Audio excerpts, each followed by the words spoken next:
In past videos, I have made repeated references to backpacking bow hunting trips I have made. Several viewers have asked that I do an entire video on backpacking and hunting, so here we go.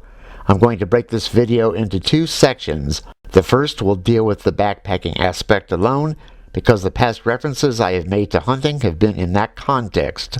If anyone finds talk about hunting distasteful, they can leave the video after the first section, and I will give you plenty of warning when that section ends.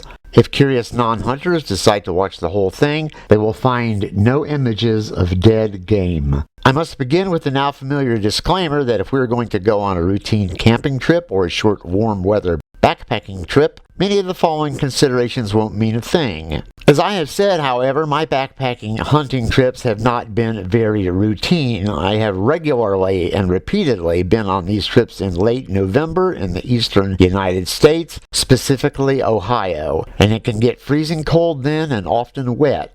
If it's wet, that means snow, rain, and mud. Also, the daylight hours are short and growing shorter. On these trips, I have very little time to spend on what might be considered normal camp chores. I leave the tent before sunrise, I return after sunset.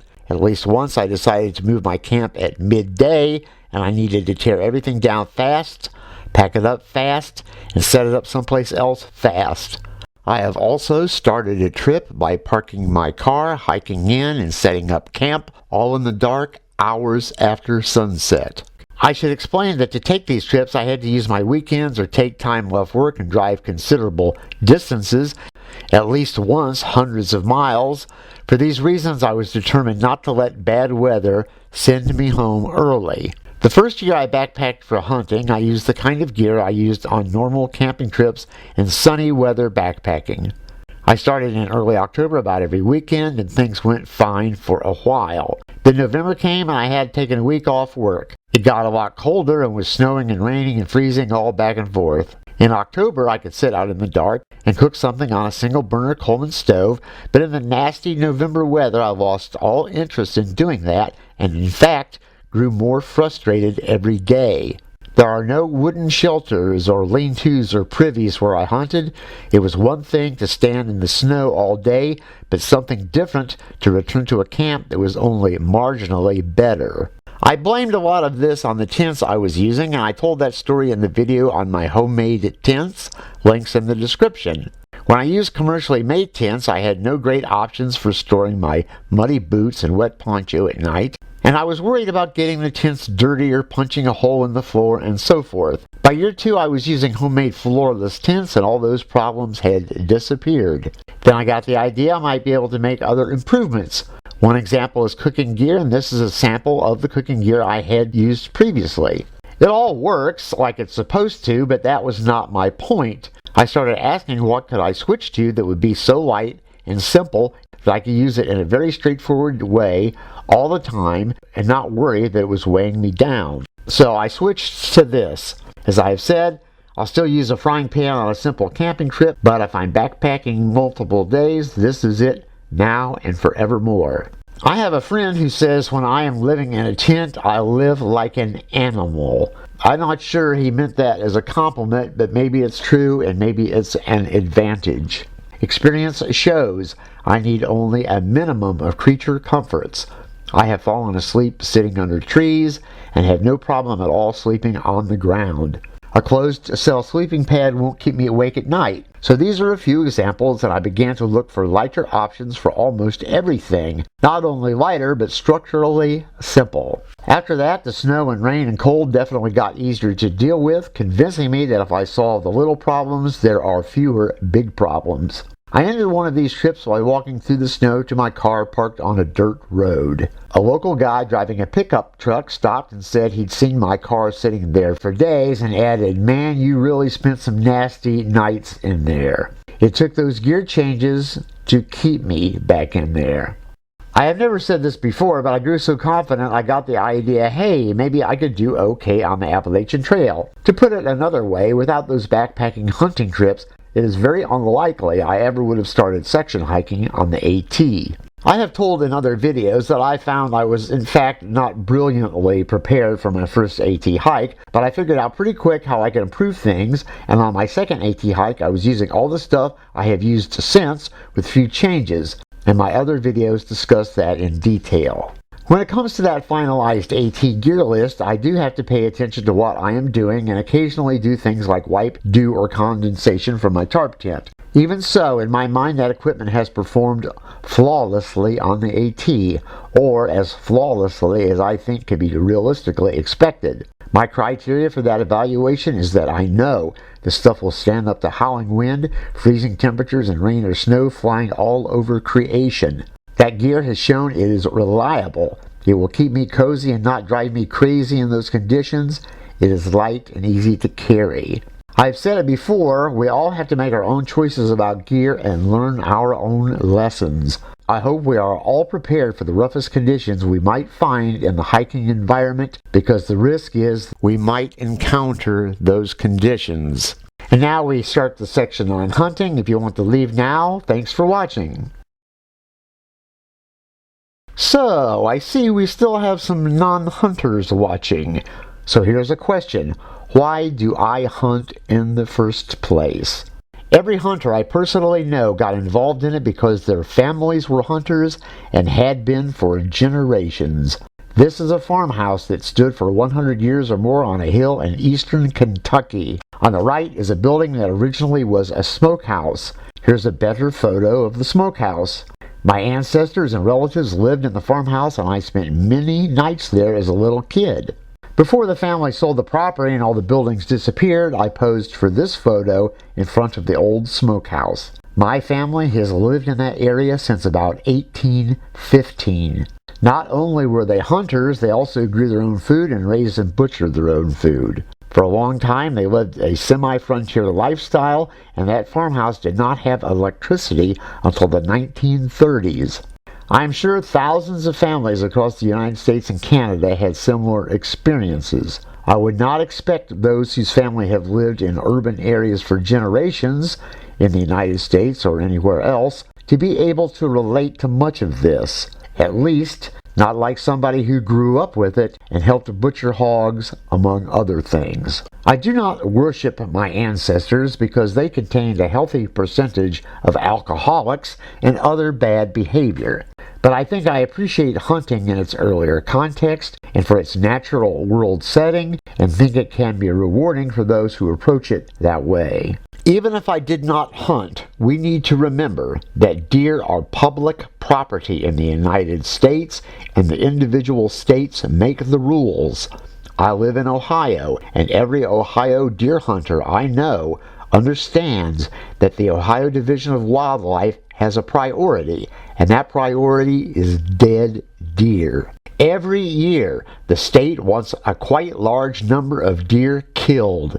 It accomplishes this by letting hunters buy extra tags, which are deer hunting licenses. Some say this is done to appease agricultural interests and insurance companies that claim deer create too much damage that costs too much money. The state of Ohio uses hunters for pest control to an extent, and some hunters are happy to comply. They buy the extra tags and kill the extra deer, and those extras are all females because females deliver the fawns, and the state of Ohio wants many thousands of them killed every year. The state of Ohio is correct when it says it is in fact easy to grow new deer. But some people think the state has gone too far and the herd has grown too small. Some hunters refuse to shoot a female deer because that's the one vote they've got. I'm not the person to ask about deer hunting tactics. It's been a long time since I routinely used tree stands, and I'm probably out of touch with the latest 21st century techniques, if in fact any exist. I did not start backpack hunting until I shot a buck with a longbow without using a tree stand or a ground blind, and that pretty much ruined me for life because I thought, you have got to see if you can do that a few more times. Lately, however, I have been using a ground blind. I guess I have lowered my standards.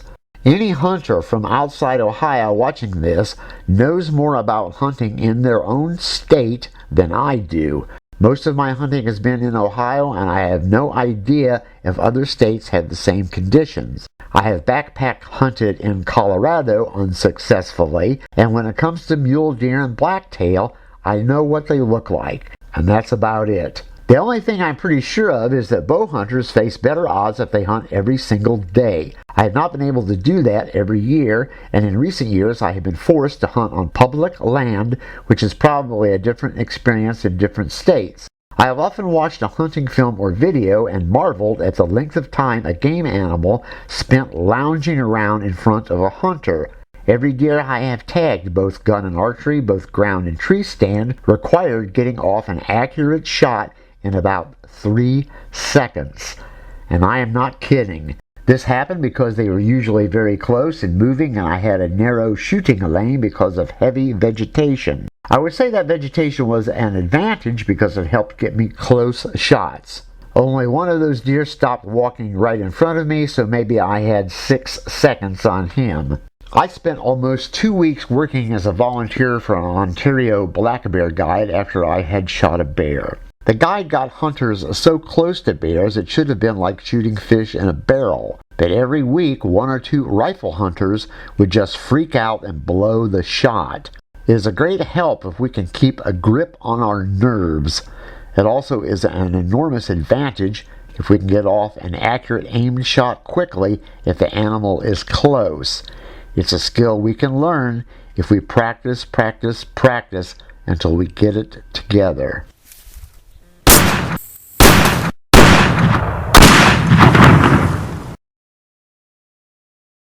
I read that some compound bow hunters these days will shoot at a deer up to 50 yards away. With a longbow, I don't want to be shooting much past 15 yards. Many bow hunters have found that for every good close range shooting opportunity they get, they will have to let pass 3 or 5 or more deer that will not allow good shot placement that is so vital for a hunting arrow. Reliable, consistent bow shooting also demands practice.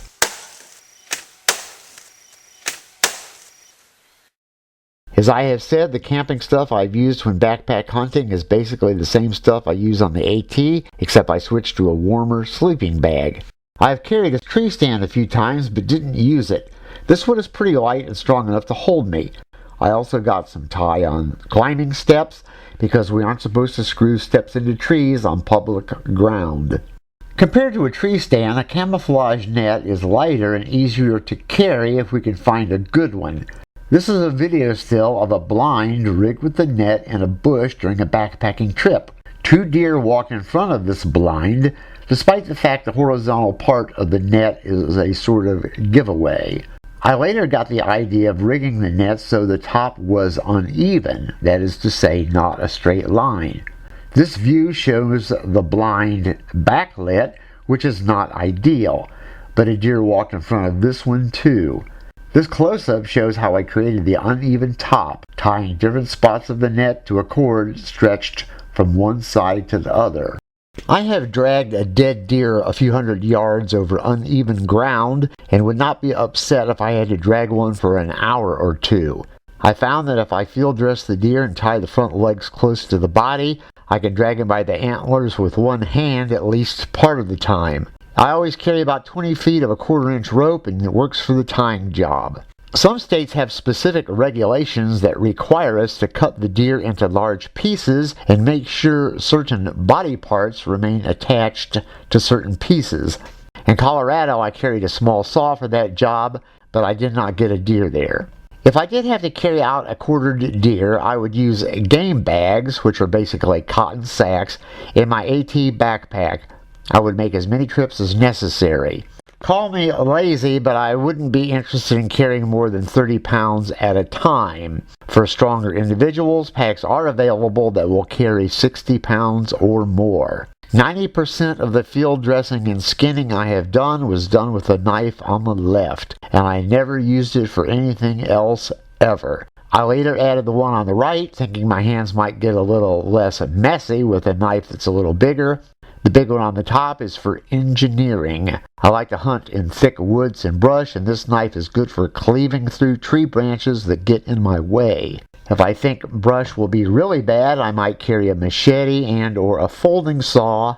This is in the east. Thick brush was not an issue when I was in Colorado. We're supposed to use a long bow with a cool arrow quiver, right? A long time ago I made this one, but even if I put a plastic bag over the top, my wooden arrows with feather fletching would get wet when an unexpected rain hit me. I got mighty tired of it. Eventually I made 2 quivers with lids out of PVC pipe, and now the arrows stay dry. Unlike the AT, I carry a coated camo poncho while hunting. Sometimes I carry my small AT umbrella. If the rain is really bad, I button up the quiver and wait it out. I am less eager to shoot if it's raining, but that depends on how much it's raining. My bows can stand water. Before I leave home, I rub them with Johnson's paste wax and let it dry without buffing it off. I always carry at least a fanny pack or shoulder haversack, and it contains the emergency blanket, rope, fire-making stuff, etc. I usually carry a pair of 8x25 waterproof binoculars. Sometimes I only carry an 8x22 monocular, also waterproof. Both were made by Brunton. For a long time I wore cotton jackets with a camouflage pattern printed on the fabric. Then I switched to a thick fuzzy fleece camo jacket, and a couple of deer almost walked on top of me. I can only conclude the texture of fuzzy fleece matches the natural environment better than a sheet of heavy cotton. As I said in my video on getting lost, it's important to use our compass, and a topographical map is extremely valuable. I have looked at a map and spotted, for example, a ridgeline or a really huge ravine. I decided to check them out and found I definitely wanted to hunt there. One last thing. If you have ever heard that bleating like a sheep or a deer will make a whitetail stop in its tracks, you have heard right. At least I have got it to work more than once. If a deer smells me and starts snorting, I can start bleating then too, because maybe I can at least confuse it a little. For whatever it was worth, that's it, and now we are once again done. Thanks goes out to my subscribers who keep hanging with me. And if you don't subscribe, please consider it if you have not been too offended. And as always, thanks a million for watching.